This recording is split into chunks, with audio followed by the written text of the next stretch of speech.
राज्यसभा सांसद सुभाष जी इस समय हमारे साथ बात करने के लिए मौजूद है। नए साल को लेकर किस तरीके के उनकी तरफ से जो अब नए कार्यक्रम जो शुरू किए जाने हैं और किस तरीके की तैयारी जो है नए साल में जो की जा रही है, हमारे साथ बात करने के लिए मौजूद है। सर, सबसे पहले तो आपको नए साल की बहुत बहुत मुबारक हो। और किस तरीके की तैयारी है, क्या क्या प्लानिंग्स है अब इस बार नए साल को लेकर आप लोगों? धन्यवाद। आपको भी नए साल की बहुत बहुत बधाई और आपके सभी दर्शकों को, श्रोताओं को भी नए साल की बहुत बहुत बधाई, बहुत बहुत शुभकामनाएं।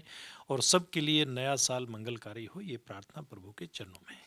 सर, हाँ जी। जी और सर, बताइए। जहाँ तक नए साल की बात है, देखिए नए साल में व्यक्ति के चाहे व्यक्तिगत एजेंडे हैं। हमारा तो व्यक्तिगत एजेंडा एक ही है कि एक सांसद के रूप में, जो राज्यसभा के सांसद के रूप में मैं जो भी जनता के लिए कर सकता हूँ, हरियाणा की जनता के लिए, देश की जनता के लिए, वो मैं अच्छे से करूँ। और दूसरा, हमारी प्रदेश की सरकार नायब सिंह जी के नेतृत्व में जो हमने 2024 के चुनाव में जो हमने संकल्प लिया, हमारा संकल्प पत्र है, उस संकल्प पत्र के ऊपर काम करते हुए कैसे हम एक बेहतर हरियाणा देश के, इस बात के ऊपर काम हमारी टीम का चल रहा है। सर, अब इससे थोड़ा हटके सवाल करते हैं, क्योंकि जाहिर है क्योंकि अब दिल्ली में भी चुनाव होने जा रहे हैं। जी और जिस तरीके की इस समय राजनीति चल रही है, आरोप प्रत्यारोप आम तौर पे चुनावों में होते हैं। जी लेकिन वोट खरीद को लेकर लगातार जो है विपक्षी पार्टी है वो लगातार सवाल जो है, जो दिल्ली में इस समय सरकार है केजरीवाल की, वो लगातार इस चीज़ के ऊपर आरोप लगा रही है कि वोट खरीदे जा रहे हैं। और लगातार उन्होंने हालांकि एक पत्र भी लिखा है।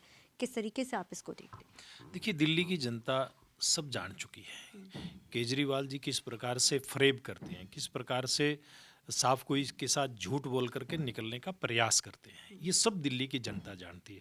भारतीय जनता पार्टी क्या कर रही है, हमारे नेता क्या कर रहे हैं, और दिल्ली की जनता ये भी जानती है कि उनके नेता क्या कर रहे हैं। केजरीवाल जी का जब मुखौटा उतर गया है तो उनको लगने लगा है कि इस बार दिल्ली की सत्ता उनके हाथ से जा रही है और भारतीय जनता पार्टी आ रही है। इसलिए वो मुद्दों को भटकाने के लिए कुछ न कुछ इस प्रकार के विषय लेकर के आते हैं। जैसे अब दिल्ली की जनता ने उनसे पूछना शुरू किया ना कि आप कहते थे चुनाव से पहले, जब आपकी पार्टी बनने के प्रोसेस में थी, जब आप अन्ना जी के आंदोलन में नेता बनने के की तैयारी कर रहे थे, आप कहते थे कि नेताओं को, मुख्यमंत्रियों को बड़ा बंगला नहीं लेना चाहिए, गाड़ियां नहीं लेनी चाहिए, सुरक्षा नहीं लेनी चाहिए। आपने सारी मर्यादाओं को तार तार किया। आप जो बात कहते थे आपने सबको, आपने ही नकार दिया। आपने ही 45 करोड़ से ज़्यादा का शीश महल बनवाने का काम किया, आपने सुरक्षा ली, आपने ही बाकी व्यवस्थाएं खड़ी करी। आप भ्रष्टाचार को ख़त्म करने की बात कहते थे। आप दिल्ली के मुख्यमंत्री रहते हुए आपने कितना बड़ा, आपके नाक के नीचे आपके इशारे पर शराब का घोटाला हुआ, कितने अन्य घोटाले हुए, आप जेल गए, आपके मंत्री जेल गए। और आपकी से सवाल कर रही है दिल्ली की जनता कि आप दिल्ली को करप्शन फ्री करने की बात करते थे, आप खुद करप्शन के अंदर फंस गए। आप दिल्ली में यमुना को साफ करने की बात करते थे, आज तक यमुना साफ नहीं हो पाई। आप तो 6-6 महीने का, साल का टारगेट जनता के सामने रखते थे, भी अब पूरा करूंगा, अब पूरा करूंगा। आपने बहुत सारे वायदे किए लेकिन एक भी वायदा पूरा नहीं किया। जब वायदे पूरे नहीं हुए, दिल्ली की जनता सवाल करती है, तो आप मुद्दों को भटकाने के लिए आप नया कोई राग लाभ देते हैं।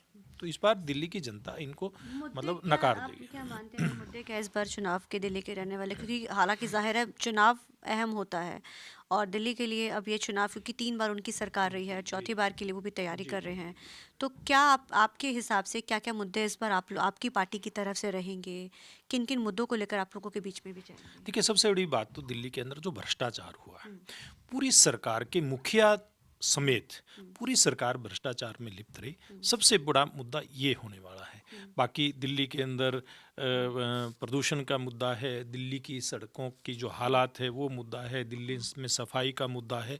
बहुत सारे मुद्दे हैं जिनको लेकर के आज भारतीय जनता पार्टी केजरीवाल जी की पार्टी को घेर रही है और निश्चित रूप में दिल्ली की जनता का साथ भी मिल रहा है। सर, किसान भी लगातार, क्योंकि साल पूरा किसानी आंदोलन में निकला, पिछले लंबे समय से भी किसानी आंदोलन लगातार किसी न किसी रूप में जारी है।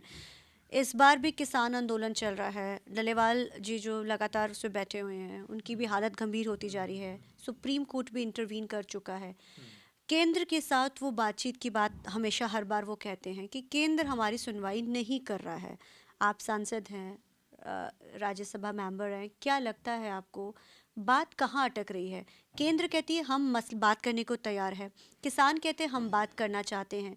असल बीच में कहाँ पेच है? वो बात करना चाहते हैं, आप लोग कहते हैं हम बात करने को तैयार है, बात कहाँ फंस रही है? देखिए, बहुत दुखदाई बात है कि आज किसान के संघर्ष में बैठे टल्लेवाल जी की तबीयत बड़ी खराब है और सुप्रीम कोर्ट तक, जैसे आपने कहा, उनकी सेहत की बड़ी चिंता कर रहा है। और ये चाहता है सुप्रीम कोर्ट भी, केंद्र सरकार भी चाहती है, हरियाणा सरकार भी चाहती है कि आंदोलन खत्म हो और किसानों के मुद्दे हैं बातचीत के माध्यम से उनका समाधान हो। देखिए, मैं खुद किसान हूँ, हमने विपक्ष में रहते हुए किसानों के लिए बड़ा काम किया, वो संघर्ष किया है, विषयों को उठाया है।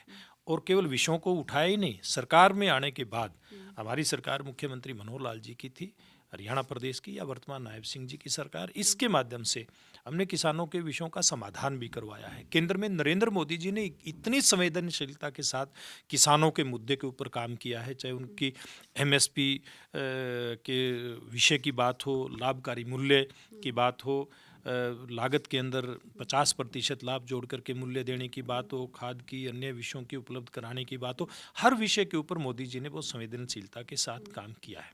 और बातचीत के भी रास्ते, जो पूर्व की मोदी जी की सरकार थी, उस समय के केंद्रीय मंत्री थे नरेंद्र तोमर जी, वो भी खूब विषयों को आगे बढ़ाते थे, निमंत्रण देते थे, बातचीत भी होती थी। और वर्तमान के जो मंत्री हैं, कृषि मंत्री शिवराज सिंह चौहान, वो भी बहुत संवेदनशील आदमी। मध्य प्रदेश में कृषि क्षेत्र में जिस प्रकार से ग्रोथ हुई उनके नेतृत्व में, मतलब कोई कल्पना नहीं कर सकता जब इस प्रकार का व्यक्ति, प्रगतिशील सोच का व्यक्ति, किसान नेताओं को बातचीत के लिए बुलाता है। तो ये बहुत चिंता का विषय है कि बातचीत अटकती क्यों है। मुझे लगता है कि वहाँ पर भगवंत मान जी की सरकार, केजरीवाल जी के इशारे पर, और कांग्रेस पार्टी, दोनों ही किसानों को गुमराह किए हुए हैं। क्या पंजाब में जैसे हरियाणा की सरकार ने किया है नायब सिंह जी के नेतृत्व में, भी केंद्र सरकार लाभकारी मूल्य हम लोगों को दे रही है, नायब सिंह जी ने कह दिया कि किसान की एक एक फसल और एक एक फसल का प्रत्येक दाना हम सरकारी खरीद पे खरीदेंगे, सरकारी उसके व्यवस्था में खरीदेंगे। क्या पंजाब सरकार नहीं खरीद सकती क्या?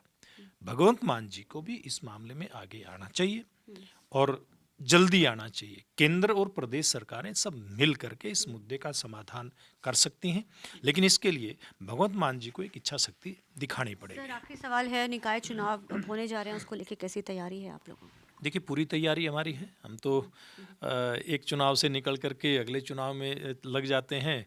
हमारे संगठन के चुनाव की तैयारियां भी चल रही हैं।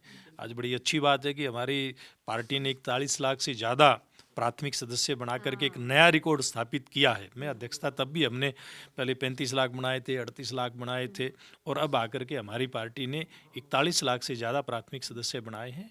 हमारे संगठन के प्रत्येक कार्यकर्ता ने खूब काम किया है और निश्चित रूप में काम करेंगे हम। और संगठन का चुनाव चलते चलते स्थानीय निकाय के जो चुनाव है उसकी भी तैयारी हमारा संगठन पूरी उसके साथ मजबूती के साथ कर रहा है। और मैं समझता हूँ जैसे प्रदेश में तीसरी बार सरकार बनाने का एक रिकॉर्ड स्थापित हमारी पार्टी ने किया है, उसी प्रकार से स्थानीय निकाय के चुनाव में भी हमारी पार्टी की टीम मजबूती से अपना और बेहतरीन प्रदर्शन करेगी। Thank you so much sir, thank you. तो ये थे हमारे साथ बात करने के लिए सुभाष जी। कैमरामैन अर्चिंदे के साथ चंडीगढ़ से TV9 के लिए अमनप्रीत कौर।